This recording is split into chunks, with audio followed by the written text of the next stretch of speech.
Welcome to prime 9 ఇక details చూద్దాం. Phone tapping కేసులో కేసీఆర్ సిట్ విచారణ ముగిసింది. నందినగర్ నివాసంలో దాదాపు 4.5 గంటల పాటు సిట్ అధికారులు ప్రశ్నించిన సంగతి తెలిసిందే. అయితే కేసీఆర్ స్టేట్మెంట్ ని కూడా వీడియో రికార్డ్ చేశారు. నందినగర్ కేసీఆర్ నివాసం నుండి సిట్ అధికారులు బయటకు వెళ్లిపోయారు. విచారణ అనంతరం బయటకు వచ్చి కార్యకర్తలకు అభివాదం చేశారు కేసీఆర్.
రైట్, ఇక తెలంగాణ రాష్ట్రంలో సంచలనం సృష్టించిన ఫోన్ ట్యాపింగ్ కేసుకి సంబంధించి ఇవాళ మాజీ సీఎం కేసీఆర్ ను సిట్ అధికారులు సుమారు 4.5 గంటల పాటు విచారణ చేశారు. విచారణ చేసిన ఆ అంశాలను స్టేట్మెంట్ గా రికార్డ్ చేసినట్లుగా తెలుస్తోంది.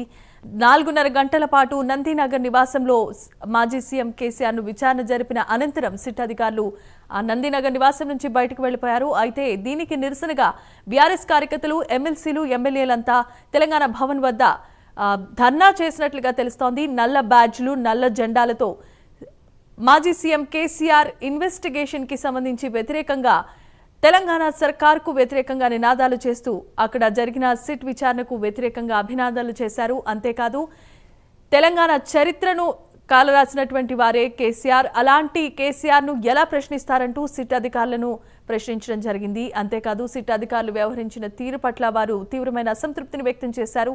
అలాగే తెలంగాణ ప్రభుత్వం, కాంగ్రెస్ ప్రభుత్వం రాజకీయ కక్ష పూరితంగానే ఇలాంటి చర్యలు చేపడుతోందంటూ కూడా బీఆర్ఎస్ కార్యకర్తలు, అభిమానులు కూడా అక్కడ నల్ల బ్యాడ్జీలు ధరించి నల్ల జెండాలతో స్లోగన్స్ చేస్తూ నినాదాలు చేశారు. అంతేకాదు అక్కడ తెలంగాణ భవన్ ఎదుట వారు బైఠాయించి చేసిన నిరసనలు పోలీసులకు వీరికి మధ్య తోపులాట చోటు చేసుకుంది. ఆ పరిస్థితిని కంట్రోల్ చేయలేకపోయారు అధికారులు.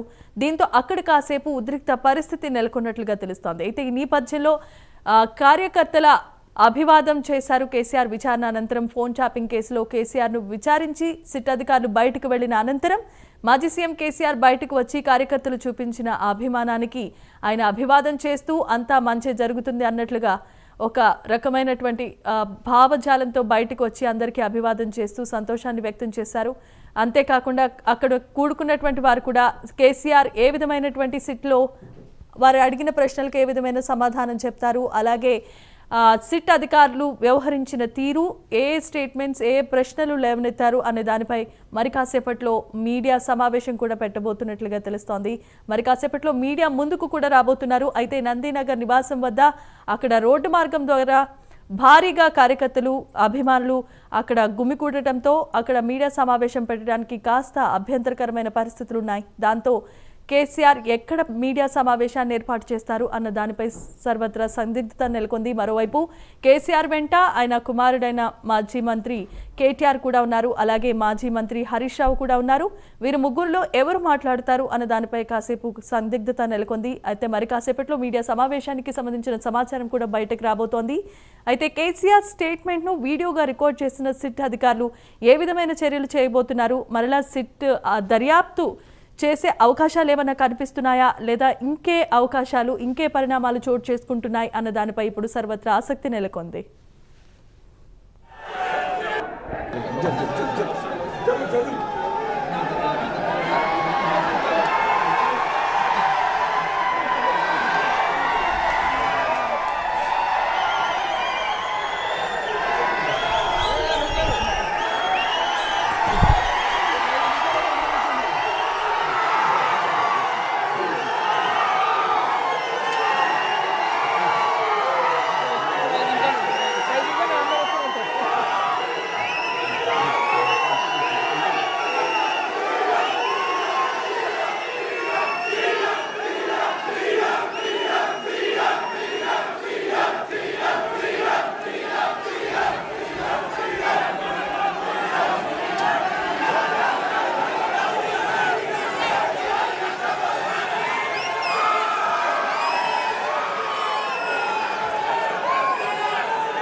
రైట్. ఇక మాజీ సీఎం కేసీఆర్ ను ఫోన్ ట్యాపింగ్ కి సంబంధించి ఇప్పటికే సిట్ అధికారులు సుమారు 4.5 గంటల పాటు కేసీఆర్ నివాసం వద్ద నందీనగర్లో విచారించిన సంగతి మనందరికీ తెలిసిందే. అయితే విచారణ సందర్భంగా చేసిన స్టేట్మెంట్లు, వారు సంధించిన ప్రశ్నలకు సంబంధించి వీడియో రికార్డ్ని కూడా షూట్ చేశారు అధికారులు.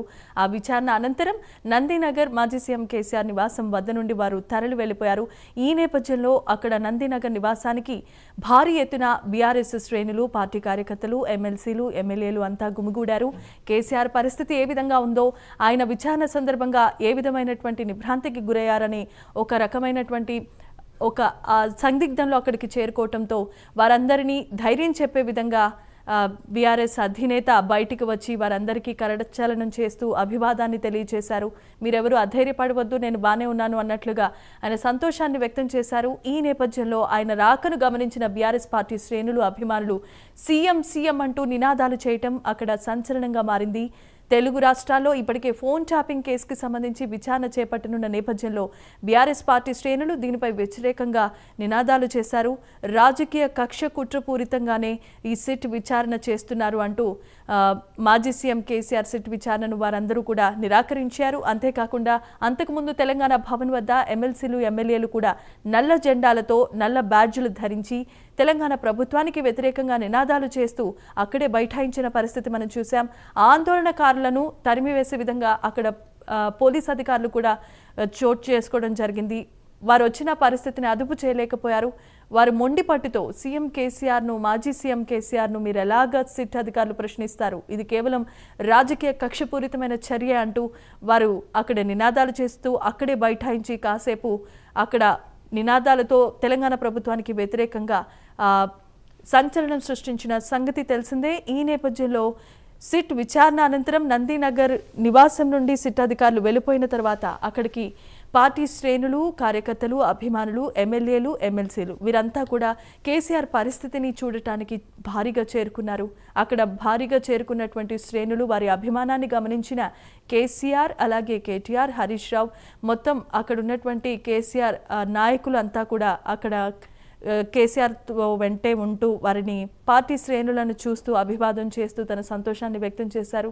మీరెవరు అధైర్యపడవలసిన అవసరం లేదు అన్నట్లుగా ఆయన అందరికీ కూడా అభివాదం చేస్తూ నేను బాగానే ఉన్నాను అని చెప్పి వెళ్ళిపోయిన సందర్భం మనం చూస్తున్నాం. అయితే సిట్ విచారణ అనంతరం మీడియా సమావేశం ఉండబోతోంది. అయితే కొన్ని రకాలైనటువంటి అనివార్య కారణాల చేత అక్కడ మీడియా సమావేశాన్ని ఏర్పాటు చేయలేకపోయారు. ఇప్పటికే కట్టుదిట్టమైన భద్రతా చర్యల నేపథ్యంలో అక్కడ కాసేపు ఉద్రిక్త వాతావరణం నెలకొన్న సంగతి మనందరికీ తెలిసిందే. పోలీసులు పరిస్థితిని అదుపు చేయలేనంతగా బీఆర్ఎస్ పార్టీ శ్రేణులు, కార్యకర్తలంతా గుమ్మిగూడారు. మరొక వైపు నందీనగర్ నివాసం వద్ద రోడ్డు మార్గం సరిగ్గా లేకపోవడంతో మీడియా సమావేశం ఏర్పాటు చేయడం సాధ్యం కాని పనిగా కనిపిస్తోంది. ఈ నేపథ్యంలో ఎక్కడ ఈ మీడియా సమావేశాన్ని ఏర్పాటు చేస్తారు, అలాగే ఈ మీడియా సమావేశంలో మాజీ మంత్రి హరీష్ రావు లేదా మాజీ మంత్రి కేటీఆర్ లేదా మాజీ సీఎం కేసీఆర్ మాట్లాడతారా అన్న దానిపై సర్వత్రా సందిగ్ధత నెలకొంది. ఈ నేపథ్యంలో ఎంతసేపటికి ఈ మీడియా సమావేశాన్ని ఏర్పాటు చేయబోతున్నారు, అలాగే సిట్ విచారించినటువంటి ఆ నేపథ్యం, తీసుకోవాల్సినటువంటి జాగ్రత్తలు, వారు సంధించిన ప్రశ్నలు, ఇలా మొత్తం అంతా కార్యాచరణకు సంబంధించి కొన్ని విషయాలను వెల్లడించే అవకాశం కనిపిస్తోంది. ఈ నేపథ్యంలోనే సర్వత్రా ఉత్కంఠ నెలకొంది. ఒకవైపు పార్టీ శ్రేణులు, పార్టీ కార్యకర్తలు, అభిమానులు అక్కడికి వచ్చి భారీగా సీఎం సీఎం అంటూ నినాదాలు చేయటం ఆయనకు కాస్త ఊరటని ఇచ్చినట్లుగా తెలుస్తోంది. ముభావిగా ఉన్నటువంటి మాజీ సీఎం కేసీఆర్ ఒకేసారి అభిమానులు అంత తండోపతండాలుగా చూసేసరికి ఆయన కూడా అభివాదం చేస్తూ నేను బాగానే ఉన్నాను అన్నట్లుగా ఒక సిగ్నల్ అయితే పంపించారు. దీంతో అక్కడ సీఎం సీఎం అంటూ కూడా నినాదాలు చేస్తున్న బీఆర్ఎస్ పార్టీ శ్రేణులు, అభిమానుల అభిమానాన్ని మనం కూడా చూడొచ్చు. అంతేకాదు నందీనగర్ నివాసం వద్ద అక్కడ కాసేపు ట్రాఫిక్ స్తంభించిపోయిన బీఆర్ఎస్ పార్టీలో జరుగుతున్న సిట్ విచారణకు సంబంధించి తెలుగు రాష్ట్రాల్లో సంచలనం సృష్టిస్తోంది. రోజుకొక సంచలనమైన విషయాలు బయటకు వస్తూ ఉన్నాయి. అంతేకాదు సిట్ విచారణ నేపథ్యంలో ఉన్నతాధికారులు, ఆ కాలంలో ఉన్నటువంటి అధికారుల దగ్గర నుండి మంత్రులు, ఎమ్మెల్యేలు, ఎమ్మెల్సీలు, అలాగే ఇప్పటి మాజీ సీఎం కేసీఆర్ వరకు విచారణ అయితే కొనసాగింది. ఈ నేపథ్యంలో ఎలాంటి విషయాలు బయటకు వస్తాయి, అసలు ఇది ఎంతవరకు వాస్తవమో అన్న దానిపై ప్రతి ఒక్కరు కూడా ఆసక్తిగా ఎదురు చూస్తున్నటువంటి పరిస్థితి. ఈ నేపథ్యంలో ఈ విచారణకు సంబంధించిన వివరాలు సిట్ అధికారులు అయినా వెల్లడించాలి, లేదా మాజీ సీఎం కేసీఆర్ అయినా వెల్లడించాలి. ఈ నేపథ్యంలోనే ఎలాంటి విషయాలు బయటకు చెప్తారు, విచారణ నేపథ్యంలో ఎలాంటి పరిణామాలు చోటు చేసుకున్నాయి, ఏ రకాలైనటువంటి ప్రశ్నలు సంధించారు, ఇలా చాలా రకాలైనటువంటి అనుమానాలు ప్రజల్లో ఉన్నాయి. ఈ అనుమానాలను నివృత్తి చేయాలంటే దానికి సమాధానం కేసీఆరే చెప్పాలి. కేసీఆర్ చెప్పాలంటే మీడియా సమావేశం జరగాలి. అయితే నందీనగర్ నివాసం వద్ద భారీగా గుమికూడిన జనాభాను కంట్రోల్ చేయటం సాధ్యం కాని పని. ఈ నేపథ్యంలో ఎక్కడ పెట్టబోతున్నారు ఈ మీడియా సమావేశాన్ని అనే దానిపై సర్వత్రా ఉత్కంఠ నెలకొంది.